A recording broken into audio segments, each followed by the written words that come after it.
So I'd like to hear from you gentlemen what the locality and in Germany as a country. Nuremberg, it is, you have to write. In the first years, 10, 20 years after the war, that was not too well known to Nuremberg people and so on. All you knew, this is a palace of justice, and there took place the International Military Tribunal and following proceedings, but it was no important thing. But I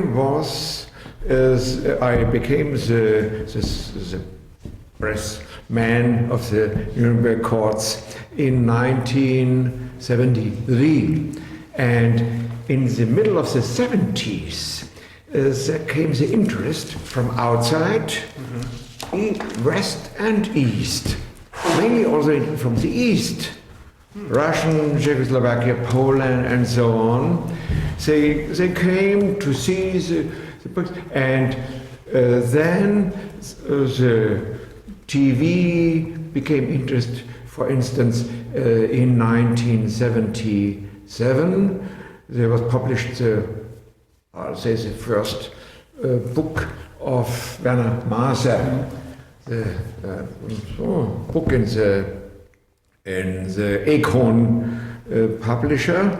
And this book was introduced to the publicity in 1977 in this courtroom. Okay. And from this time up, the interest grew more and more.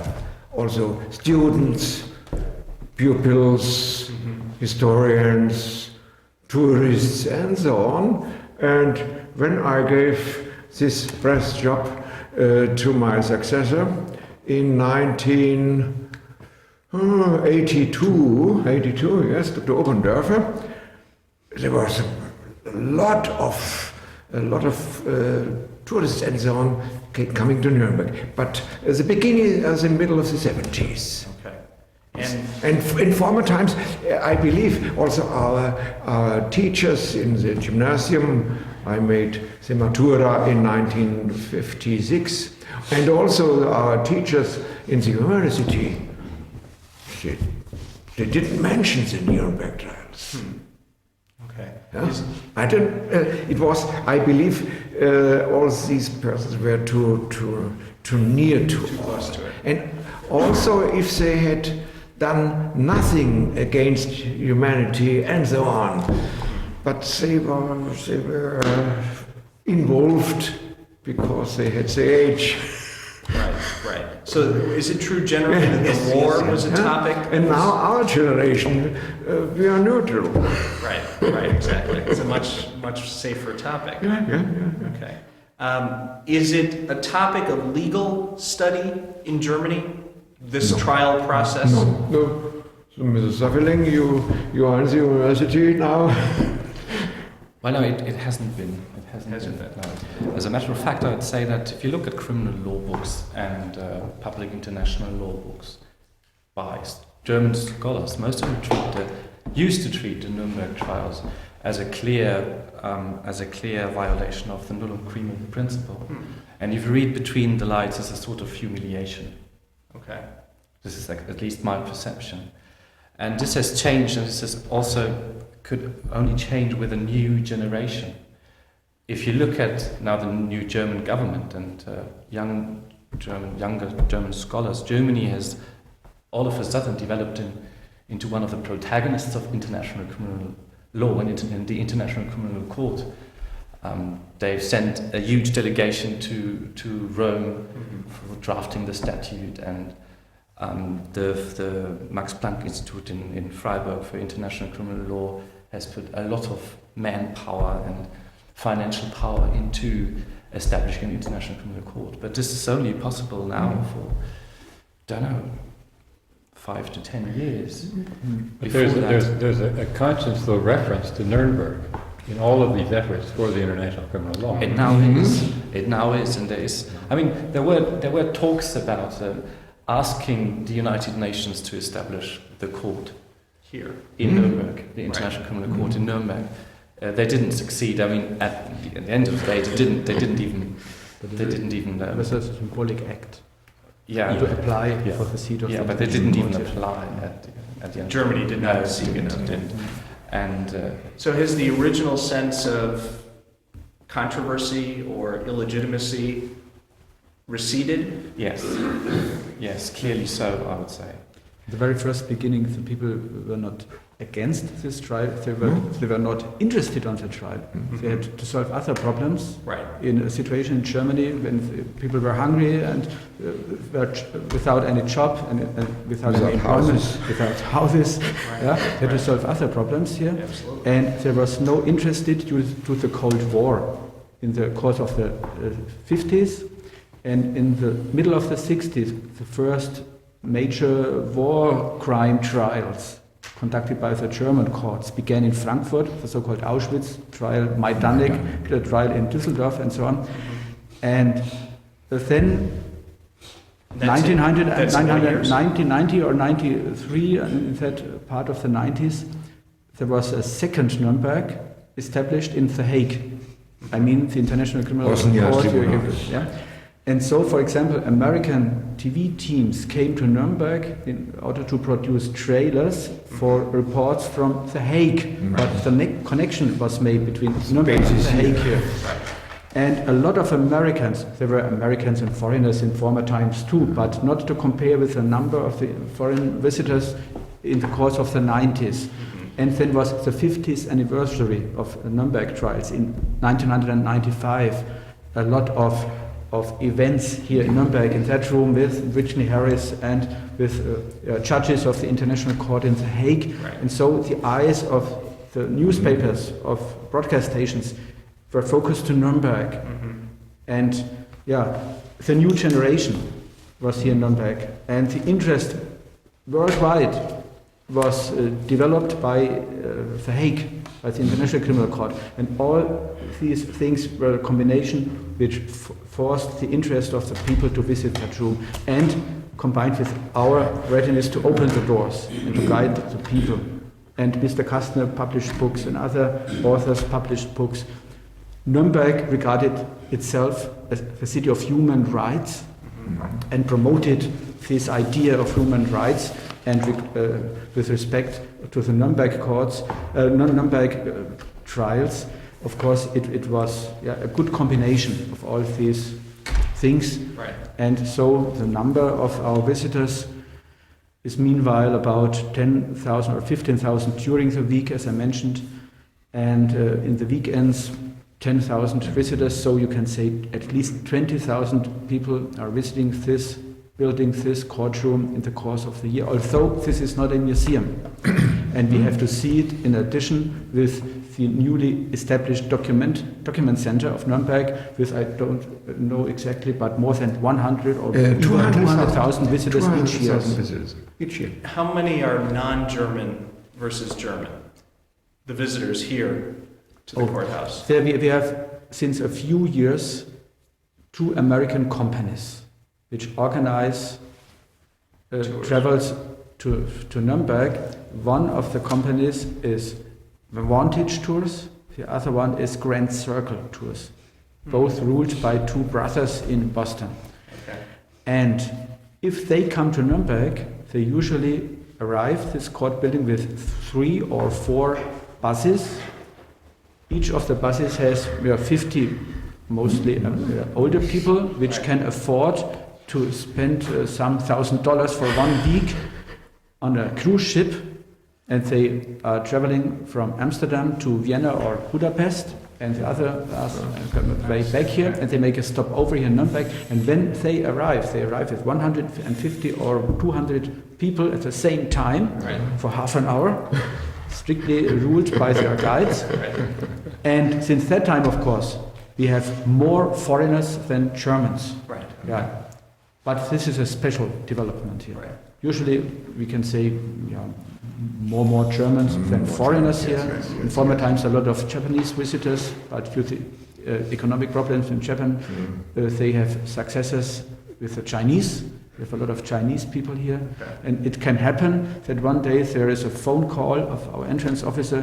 There is a Russian politician at the entrance, and we go down, and who appeared, Mr. Viktor Chernomyrdin, in the time if he had retired as a prime minister of Russia, and later he was appointed to the chief, Unterhändler. Negotiator. For Bosnia and then for former Yugoslavia. And in that period, he appeared in Nuremberg. He had to hold a speech, and he decided to come to Nuremberg without any announcement in advance. So we were quite surprised. Okay, he or the ambassador to Germany of Israel. So a lot of such people are coming to Nuremberg, and a lot of pupils, a lot of students. Are German school children? Both. German students and... Also, ELSA, the European Law Students Association, for instance. Last week I guided 30 or 40 historian students of the University of Dresden, for example. Mm-hmm. We have a lot of Nuremberg pupils here, of course. We have groups coming from the region of Nuremberg. We have groups coming from Great Britain. There's another company in Wales which organizes travels for British students to Nuremberg, Prague, Auschwitz, and so on. And Nuremberg is one part of that of the travel. And this group, that provides us at least 1,000 or 1,500 British pupils each year. Does the courthouse here prepare any curriculum for the students at all in Germany? No, it's not the duty of courts in Germany, so it's a duty of schools and of universities. In our schools we have certain Abteilungen, departments of pupils who are interested in historic things, and they come each year to us, and we guide them. They can have questions. A lot of pupils come to this courtroom, although the courtroom is not the aim of their trip to Nuremberg. They are coming to observe a session, and they use this opportunity to visit that room. And therefore, probably we have more visitors than we had as a museum.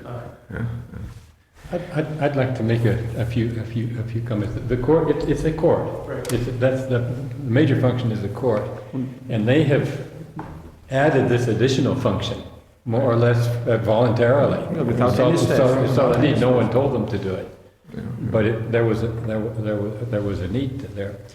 Second point, what would be very good for your archives, for your house, would be the TV coverage of our conference in 1995. 1995, we did an international conference here on the significance of Nuremberg at that time, 1995. That was before the ICC was really an issue. And the four victor powers each sent a representative. Wallin for the Soviet Union. Wallin was here. Wallin, the former UdSSR ambassador in Bonn. Then Jutta Limbach. Uta Limbach, that was a German representative. She was president of the German Bundesverfassungsgericht. Supreme Court, basically. Dann... Archbishop Tutu. No. Tutu war nicht. Nee, wer war für Amerika da? Gerhard Weinberg. Gerhard Weinberg. Do you know Gerhard? Yes. Because Gerhard, that was Gerhard. Yes. That was an interesting story Yeah. too. Initially, we had Gordon Craig, and he got sick. Okay. And I called Gerhard 4 days before the conference. Gerhard, In North Carolina? just Chapel Hill, Okay. and said, we have a problem. We need an American representative. And he said, well, I've got classes. I can't come. And I said, when is it? And I said, in 4 days. And he said, well, the only way I can... Mentioned again some weeks earlier this year, because he shall be the defender of a certain politician with the name Saddam Hussein. Yes, he's in the newspaper, yes. Yeah? And Jacques Vachès was the defense counselor of Klaus Barbie, the Okay. slaughterer of Lyon. Right. And they discussed how to deal with that atrocities committed during Right. such a period, and Archbishop Tutu was here as a representative for the idea of reconciliation. Jacques Vachès was against this kind of trials here. And there was a British historian, Cesarani, and they discussed how to deal in Great Britain with that problem, because they had some former criminals living in Great Britain in the age of 80 or 90, and they discussed how to deal with these persons here.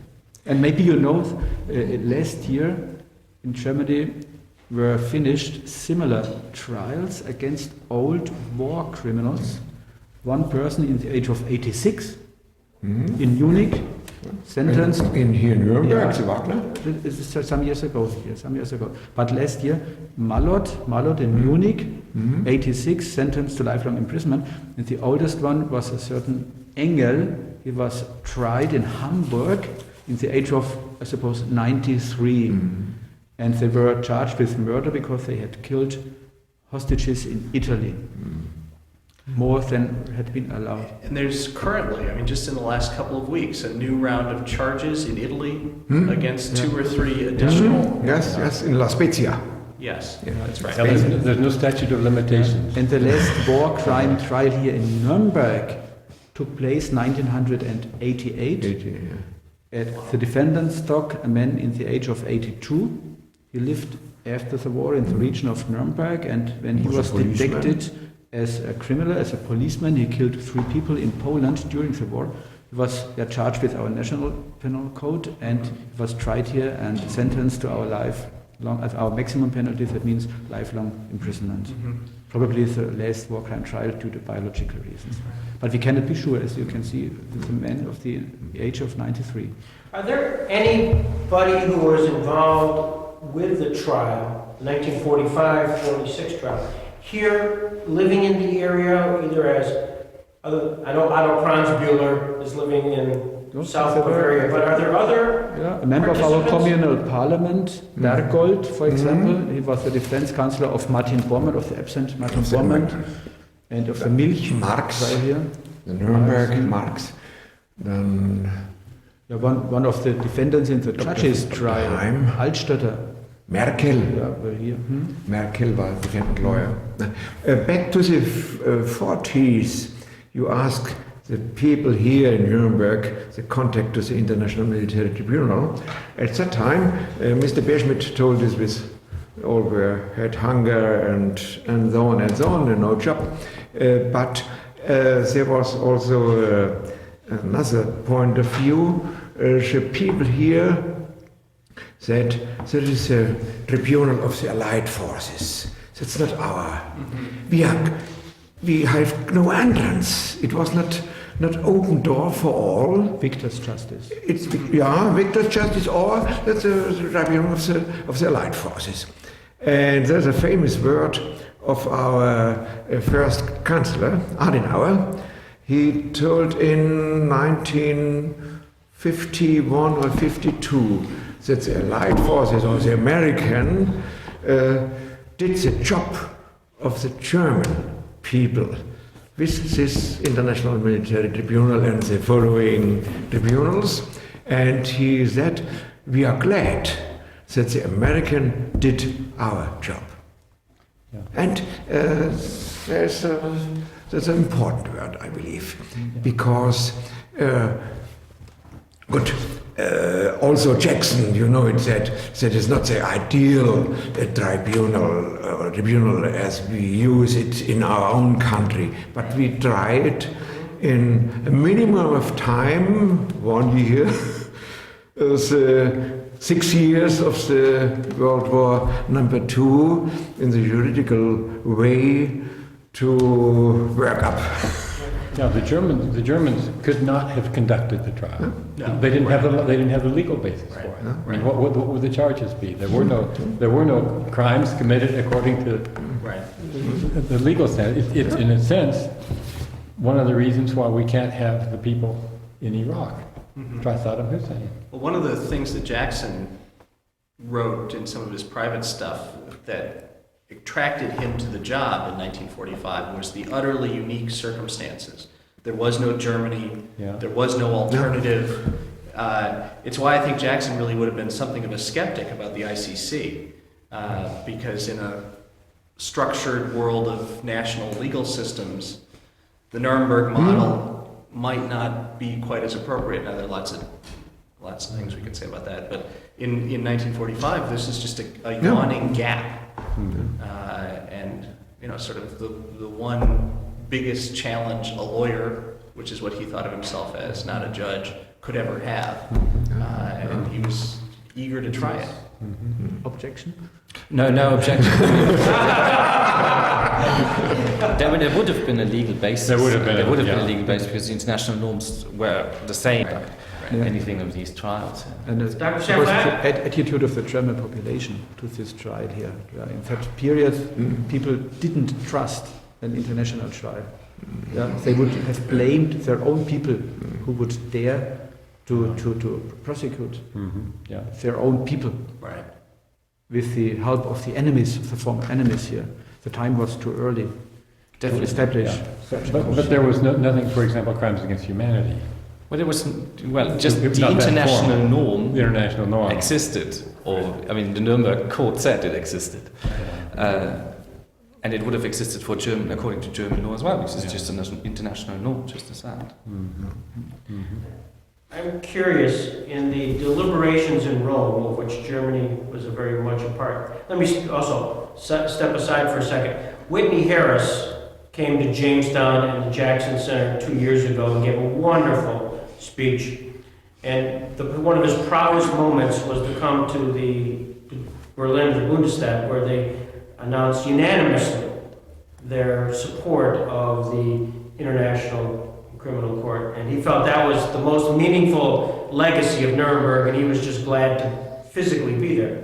But I was curious, in the deliberations, did they use the name Robert Jackson much during the ICC deliberations? The German delegation or Just Rome. Just- Rome. Just Red Rome, was that used much like Jackson would have done this, or Jackson would have done that? Well, I'm not sure. I mean, the name Jackson is present whenever you talk about international criminal law, no doubt about it. Yeah, no doubt. And Nuremberg is present whenever you talk about international criminal prosecution, because it's just the starting point. Right. But clear references to the court and to Jackson, I think, are mostly on a moral basis. Not so much on legal issues, exact legal points of prosecution, of trial, procedural law, whatever. But the moral question, whether or not criminal law and criminal trials can be used for reconciliation, and if the just desert aspect is sort of a valuable aspect, of whether or not the international community should step in, and this is the idea that the International Court is based on. It's very similar to Nuremberg. The International Criminal Court is there to complement national jurisdiction, so it steps only in the gap when a national jurisdiction is not capable, not willing, is biased or whatever, and cannot do the prosecution itself. This is the point where the International Court steps in. cannot or will not. Yes. Is Nuremberg, from a German perspective, Jackson's accomplishment, or is that our American prejudice that we equate Nuremberg with Jackson? The name of Jackson is well known to us, but not to the common people. Right. But if we refer, Bear Schmidt or I myself or other people, the names of the judges, they are not interesting. Geoffrey Lawrence, the president, or but Jackson, that's the motto of all. And I always stated, without Jackson, Nuremberg, you can imagine. He's this motto. He did all logistic and procedures. Yes, and I always said, James, without Jackson, you can tell about the Nuremberg trials. So, though I would like to add two things to that. First of all, there's a new movie on the trials, a Broadway, or the play. The play, and in the play, Jackson, obviously, has an important role, and that brings him to a larger audience. You mean Not just the theater of Jackson, Nuremberg. the theater of Yeah, Nuremberg. you will meet the people Okay. there today. But I think, but if a person knows only one name Right. connected to the one not German name that is connected to the to the Nuremberg trials, it will be the name of Jackson. Yeah, Mhm. no doubt. But to be honestly, I didn't know the name Jackson till 1989, when I started as the spokesman of the court of Nuremberg here, and it was my task to guide people. At that time, I know the importance of Mr. Jackson, and I am the promoter of Mr. Jackson. And it's the same opinion as Mr. Kastner has about the importance of Mr. Jackson for the Nuremberg trials. But till 1989, I didn't know the name Jackson. It wasn't important for me. And no one in America knows Jackson. Yes and no. No? It's Yeah, very- you find some people? Yeah, I mean, the legal profession The legal is profession. obsessed with it. Yeah. Because of his writing. Yeah.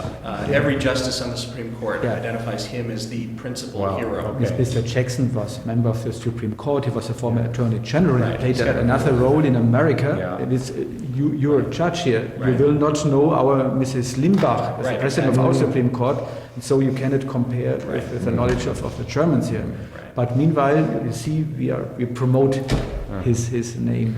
But you're right, outside of the legal Outside of the community, that's, the Jackson Center's role is to identify him, Yeah. and he has a legacy to really the common folks.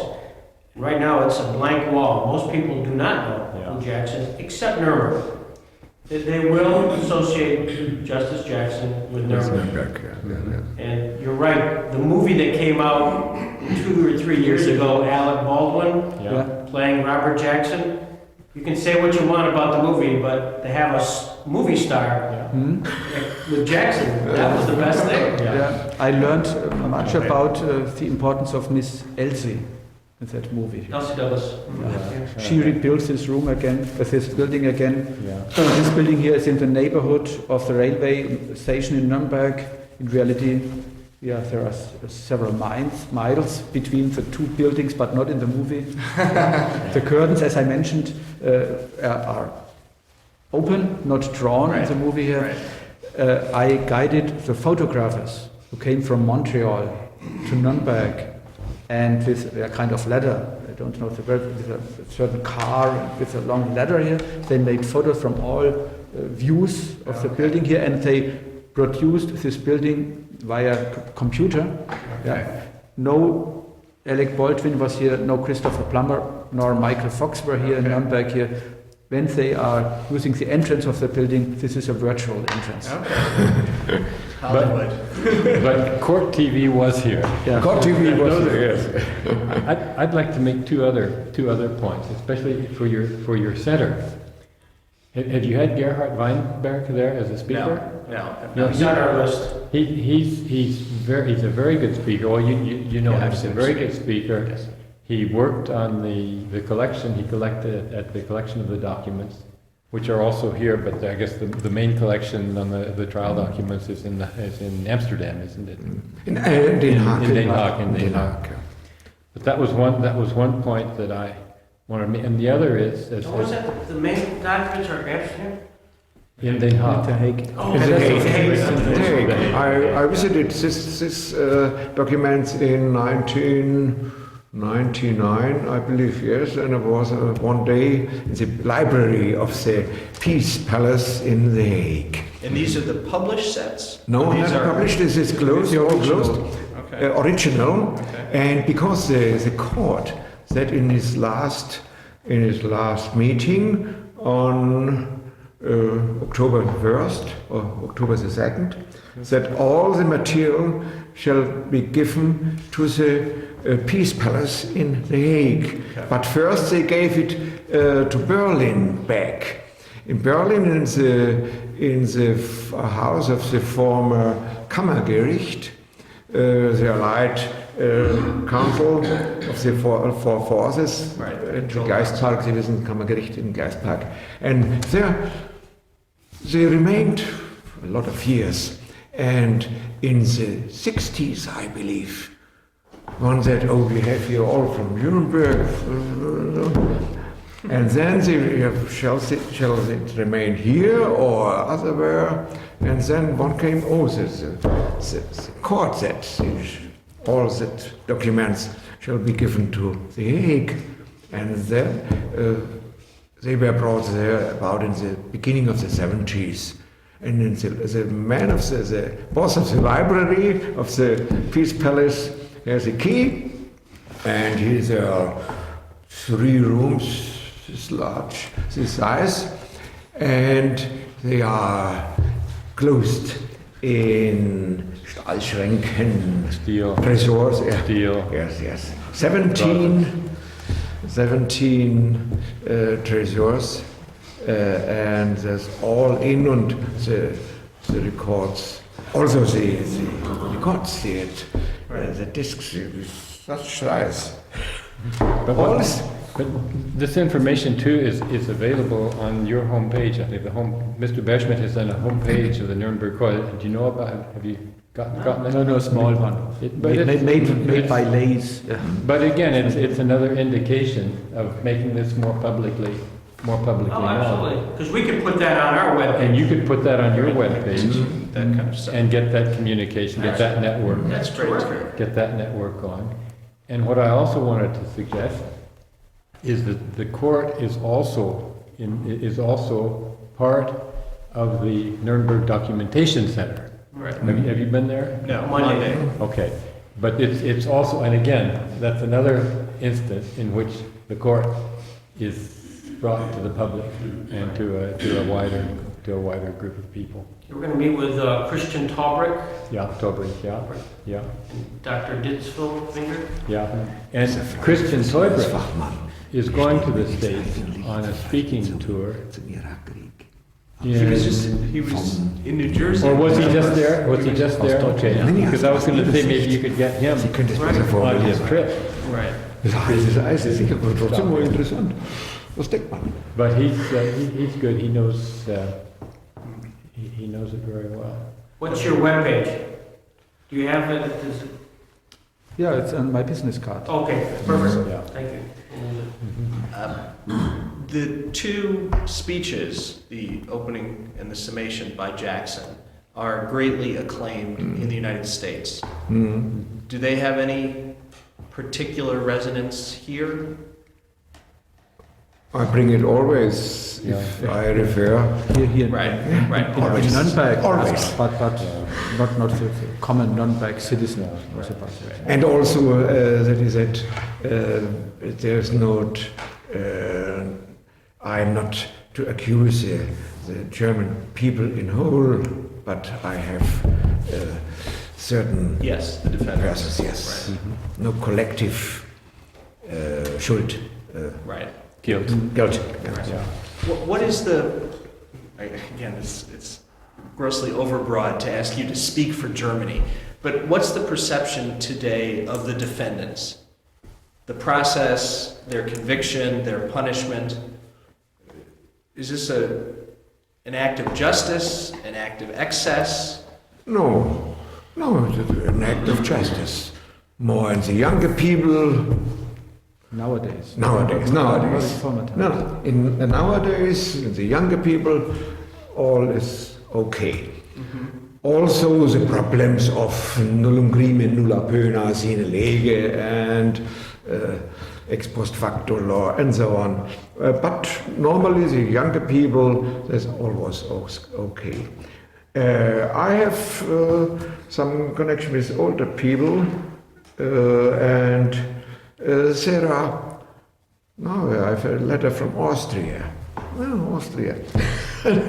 Say, also the United States did crimes against humanity. The prisoners of war in the end of the war, a lot of them died because they had no camps. For instance, in the so-called the Rhine Valley near Ludwigshafen, Mannheim, they had in the Palatina Pfalz, they had a lot of camps, but no medicine and so on, and it was I don't know the mortality of this part of it was high mortality, and the crime against law of nations. You have to care of the prisoners of war. Right. But it was impossible. They were too much. And that was a thesis that a Canadian historian developed. I've forgotten his name now, but that Eisenhower purposely let the people die. That Eisenhower was so disgruntled when he saw a concentration camp that he said, well, to hell with the These Germans. are POWs after May of Yeah. 1945 These were- dying? Yeah, right, yeah. Okay. It was a cold winter, and Eisenhower Rainy weather. didn't have tents and But didn't have the Cold and rainy The weather. main problems of those who oppose against Nuremberg trials are not the American war crimes, It's but the the Soviets. Russian. Russian war. Katyn, for instance. Katyn is or or invasion the, to Poland, which was part of the trial here, and Russians were the treaty judges.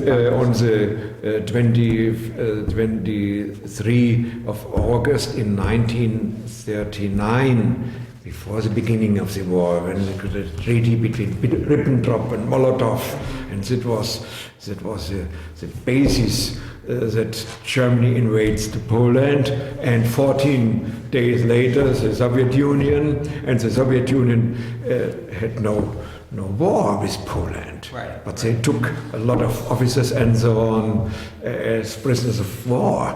There was no war between. And then Katyn, to kill them in the spring of 1940, about 18,000 officers. And those were arguments that came up at the court too. Yeah. But Jackson said it was a part of the Anklageschrift. Judge, yes. And Jackson said, if they have witnesses enough for the Katyn, let them do this. Right.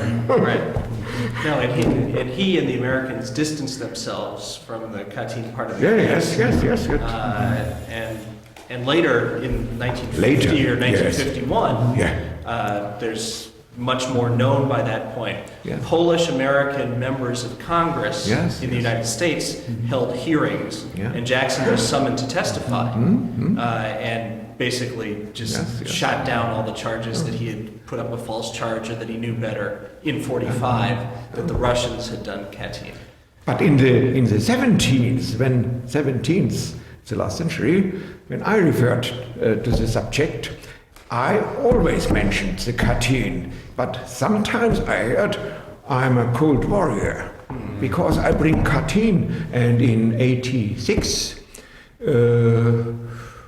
Gromyko, the former Minister of Foreign Affairs, I have an interview with the Spiegel, the magazine, the famous magazine, and Gromyko said, "Oh, Katyn, that is," and also this treaty from the 23rd of August 1939. Oh, this treaty? No, the treaty, yes. But no secret treaty concerning the Baltic states and the eastern part of Poland to the Soviet Union. He denied it. And all that, no. I mentioned it always, and sometimes you are a cold warrior. An additional thought with the opponents of this trial here. The majority of our visitors supports the idea of Nuremberg. Most of them are informed for the first time in their life about Nuremberg, and so we can handle them in a certain way. But frankly, the number of those who oppose the idea of Nuremberg increased in the last 2 years, 1 or 2 or 3 years. And why is because the attitude of the American government in ICC weakens the idea of Nuremberg. because people have the feeling that justice must not be a one-way road. And either the Americans trust the ICC, they shall take part in that ICC. Or they don't trust the judges there, they shouldn't, for example, force and urge the Serbian government to extradite their politicians and former generals. And the same problem 50 years back, either the idea is correct, that the ICC of Nuremberg was a just court, then you shall establish a permanent court in The Hague in which the Americans take place. Or the idea is not a good idea, then nowadays, then it was not a good idea in former days too. Either or not. This is the attitude of an increasing number of our visitors. And we all here, we support and we fight for the idea of Nuremberg, but our position has been weakened in the last years. And a lot of weakened, but difficult. Good. Difficult. And now the Iraq War. Right. Or the army of Israel against in Palestine.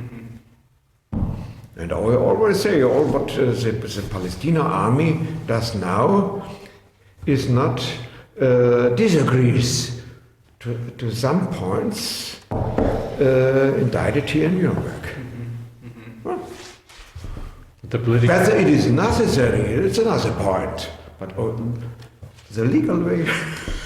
No, it's complex stuff. The political climate has an influence. Yes, it the does. overall, and the sentiment towards the present American government is not very positive in Europe, and I must say I'm extremely critical myself of the way they've sold it. The policies maybe are okay, but they've done a miserable job.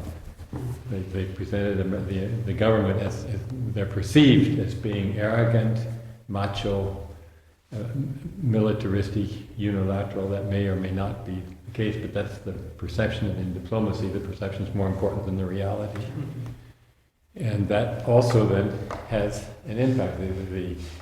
The government, the present U.S. government, is explicitly opposed to the court, and really to anything that goes in this direction. But the best legal expert on the theme ICC is Mr. Saffeling. Right. Maybe you know his book. I wrote to Mr. Sonnenfeld about his book, Towards an International Criminal Procedure or so. Yeah. He studied in London. Yeah, you can speak about your career. I wanted to ask all three of you, but I'd start with you. What's your position on what should be done with Hussein? The American plan is for at some point a handoff to an Iraqi process and in-country Iraqi prosecution. Well, I still think that the prosecution is a good idea. It's we've seen it here in Nuremberg, and me as German, I say it worked. If these trials hadn't taken place, I don't know whether or not we could have really dealt with with what happened during the Second World War in such a way, in a proportionate and just way. And so I think prosecution is a good idea.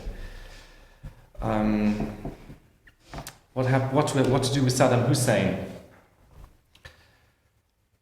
I think we shouldn't leave the Iraqis alone in that regard. There should be an international process. All in all, we have an international criminal court now, and as a matter of fact, that court cannot be used because it only came into force in 2002, and things that happened before that date cannot be prosecuted. And Iraq hasn't signed on. Pardon? Iraq hasn't signed on. Well, that wouldn't matter That wouldn't because matter. the Security Council of the United Nations could sort of refer the case to the ICC and then never mind. To the permanent ICC or to Yes. the specially established? No, to the permanent ICC could do so. So it could use the For ICC 2002 forward. Yeah, but from that date onwards, it can use the ICC as an ad hoc tribunal for one situation and ask the prosecutor to prosecute.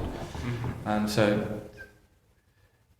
Well, and the international community could create a jurisdiction reaching back, you know, Yes, it could do 291 so. or 281. Yeah. Or we have seen that. It's hard to accept it as judges of a Roman-based Right, law right, system here, but we had to accept it in Nuremberg, and meanwhile we learned it that it's not worldwide accepted. Our democracy. But it's not realistic that Saddam Hussein could be tried by the Permanent International Court against the United States. If With the there's a United chance, States, you should establish a criminal court by the Security Council with the support of the United States. Yes, I mean, so those are the two options. Either you go for a United Nations ad hoc court, or you let the Iraqi people do it themselves. And the latter, I think, is out of the question. They cannot do it. They cannot, and it will end up and enter into the history books mostly as a biased trial in whichever direction. There are signs now that they want a quick trial, and quick trials are always bad because they're not fair.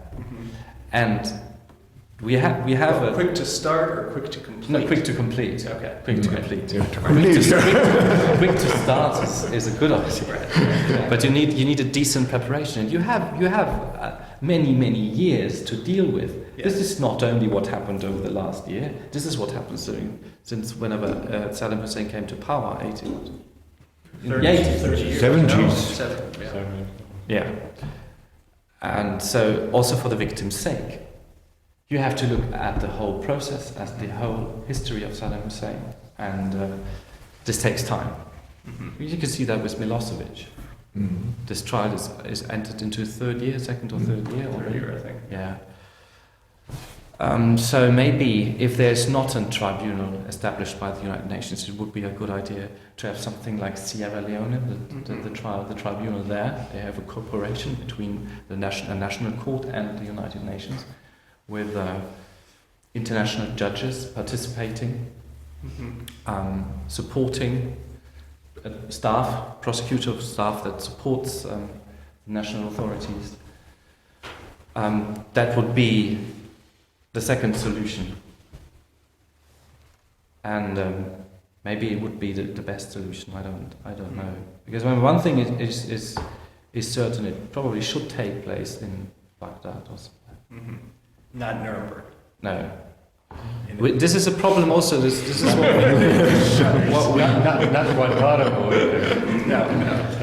No, definitely not. But this is also something that we learned from the Yugoslav tribunal, and the Rwanda tribunal is a bit different, but the Yugoslav tribunal, because The Hague is far away from Belgrade. Right. And televising doesn't really work. Media attention also in the former Yugoslavia varies. It's not always present. So it should take place close by, and preferably also in a language that people don't understand. You know, if you look at the Yugoslav tribunal, I mean, they translate everything from English immediately into French, and vice versa, whatever is the original language of the document. But it took several years before they started to actually translate it in Serbo-Croat language. So there's, although there is an international institution that either strongly supports or conducts the trial itself, it must take place close by, and it must be understandable by the people who are actually concerned. Otherwise, it doesn't make sense. That makes sense. Are there other things we should do? Professor Kessler, you were in Nuremberg as a child. Yes. I'm born in '36, and I was in Nuremberg also during the war. And when I was a child, we were more open to the problems of the time. since the child is 9 years of age today, it's a natural thing. We had the war, and all nights were interrupted by air raid or alarm and so on. And I had until the war ended, I lived in Nuremberg. Our house was not destroyed, only our schoolhouse. It was the longest holidays I had from February to October 1945. But I remember, as a child, as a boy, to the tribunal so far as I lived in the eastern part of Nuremberg, and a lot of houses were occupied by the Soviets, the British and the American members of the tribunal in Mühldorf and Ebensee-Wallstein. And in these there's a small lake. We used to swim in it, and then it was closed for us because the Russian soldiers were brought there in the weekends to swim there, and they had large buses, in the blue-colored buses you saw in the 60s and 70s in all countries of the East, this middle blue, and with such a bus they were brought, and there was a small bridge over the Pegnitz to get there, and we always said, oh, it would be funny if this bridge would break down and the Soviets. but we were very interested in the uniforms, because in former times we are childs of our time, and we saw also and had our interest in the German uniforms, and then we say the Soviets, the United States, the French soldiers, we had only a few, but the Soviets and the United States, they were for us important, and also with the trucks and the lorries and the tanks and so on. We were interested in all this equipment. Sure. Did the fact that there were so many Americans here, did the people who lived in Nuremberg, how did they feel towards the Americans, the occupiers? The feeling was divided. On one hand, in school we became from the institution care, became the so-called Schulspeisung, yeah. And therefore we were very hungry in these years 45, 46, 47, cold winters and hot summers, and the food was minimum. And I remember I was very, very hungry, 12 years I was. But we got our food also from the American soldiers in the schools and so on. But other people who saw the American take all intact houses, and the inhabitants with women and children have to go out and they live somewhere. And that was the opinion against the American was divided. But there's a joke of the time. What do the four Allied forces? The American, they have the tribunals, and also the, wie hieß die Institution? Spruchkammer. Denazification. Courts, the courts for the people who were denunciated. Ja, Entnazifizierung. Entnazifizierung, jawohl. That's the job of the American. The job of the British is the demontation of the industry. And the job of the French, in the French occupation zone, they give no food and do all out of the occupation zone to France. And the Soviets do all together. No food, tribunal, demonstration. That was a joke here.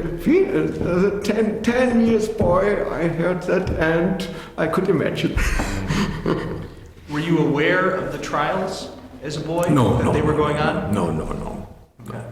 I read only, we had, mainly in Nuremberg, we had a lot of shields from the American army to barracks and so on, and also the Palace of Justice. That was Palace of Justice, right? Off limits for Germany. But Off limits for Germans. Off limit for Germany, yeah. but Without journalists. Yeah. Yeah, the court, there weren't room for too many people in the courtroom. They expanded it. It was larger than it now is, as you know. And it wasn't open to the public. And in fact, the Americans were very much afraid that there would be resistance from the Germans trying to get out. The Werewolf in Aachen killed the mayor of the city. And if you see pictures of the court at the time, you see the tanks that are patrolling it. That is, there was really Germans were not encouraged to go have a look, and it was still anti-fraternization laws. They were still in effect, and they were on the books. They were in 45 and 46. They seemed to have been enforced, and then it just from the reality that they were just not enforceable. But if you want to go into the period in detail, there's a 3-volume publication by the Staatsarchiv, by the city archives, that I worked on some, and they include, among other things, the report of the American intelligence on the German population, the development of parties, the editors. It's a 3-volume publication. Nuremberg, it's I think 1945 to 1949. It covers this period, but it's the American Army intelligence people reporting on the developments in Germany. But you see, there is in these reports, there's not someone saying like my work was to bring them together, and the work then was, watch out. Did the press, the German press, cover the trial much at all? Oh yes, it was only the press, but the press 3 times a week with 4 sheets, and therefore there was not too much space to refer about the tribunal. But there's the NN did a publication on this period in which they brought, as I remember, they brought in their press treatment. If you're interested, I can give you a difference in the whole between the Americans and the Germans on the dealing with the past. We've got our bad chapters too, but we don't dwell on them. They're not really part of the daily discourse. And here slavery, but not as much. Slavery, Indians. And Indians, definitely not Native Americans, but slavery there's more engagement with. Yeah. Well, I think segregation is a big issue also. Yeah. For so long we had segregated schools, we had segregated everything, and we're coming to grips with that slowly. Yeah. But I'd be, frankly, personally, from the Robert Jackson Center, thinking of how we might be able to even work with the city of Nuremberg here. If in fact Nuremberg is identified with Robert Jackson, it seems like Robert Jackson and the Robert Jackson Center needs to be identified with Nuremberg. And my job, I think, is to try to figure out how that we can bridge that gap. That's bridgeable. Yeah. That's bridgeable because the city is very in fact, and especially with the 60th anniversary upcoming, that is. Especially the Nuremberg regards itself as a city of human rights, I mentioned already. Right. And so they established some authorities with a lot of staff dealing with that period, dealing with international relationships, and museums were founded, and they are your partners in cooperation more than we, the court, because we don't have any staff at all, and the purposes of your institution is similar to the purposes of the museums of the city of Nuremberg. And Christian Teubrich and the chief of all the museums, Franz Sonnenberger, they are the cooperators for you, and we support your cooperation. Yeah, but your partners should be the city of Nuremberg. So working through Taubrick and Sonnenberg, so Yeah, Sonnenberger would be the. Yeah. Sonnenberger, yeah. Sonnenberger is the boss of all. And there's another dimension to this. The embassy has a program for Germans, sending Germans to America for 3 weeks. And I'm trying to get the mayor to go. The American embassy The American sends embassy, German yeah. speakers.